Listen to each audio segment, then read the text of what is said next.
America को रप्तानी करुवा भारतीय व्यवसायी एक बड़ खबर। आज अमेरिका बजार में भारतीय सामग्री उपरे 10% अतिरिक्त टैरिफ बा शुल्क लागू होगाकू जाउछि। ट्रम्प प्रशासन नुआ निष्पत्ति पर व्यावसायिक महल रे एबे हलचल देखा देछि। तेबे यह 10 ना 15% हेबो से नहीं एबे भी सस्पेंस जारी रही। अमेरिका राष्ट्रपति डोनाल्ड ट्रम्प को एक नुआ कार्यनिर्वाही निर्देश अनुसार फेब्रुआरी 24 मंगलवार ठारू आगामी 150 दिन पई भारतीय रप्तानी उपरे 10% अतिरिक्त शुल्क लागू हेबो। यह पूर्व अमेरिका सुप्रीम कोर्ट ट्रम्प को पुराना टैरिफ निष्पत्ति को बेआईन घोषणा करथिले, किंतु कोर्ट को राय पर तुरंत ट्रम्प एही नुआ आदेशनामा रे स्वाक्षर करिसंती।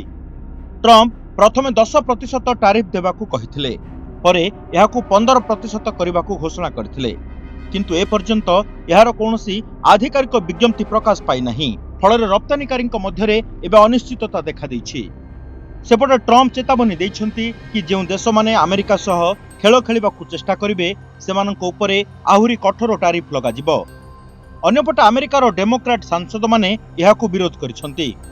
सुप्रीम कोर्ट को निष्पत्ति परे विश्वर विभिन्न देशरू आदाय होइथिबा प्राय $175 बिलियन फेरस्त करबाकू सेमाने दाबी करिसंती। एथिपाई एक स्वतंत्र बिल मध्य अणा जाउछि। एसबु भितरे वाशिंगटन रे हेबाकू थिबा भारतीय प्रतिनिधि दलर बैठक को मध्य स्थगित रखा जाइछि।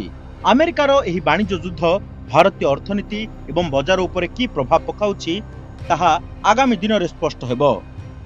ब्यूरो रिपोर्ट, ओडिशा संवाद।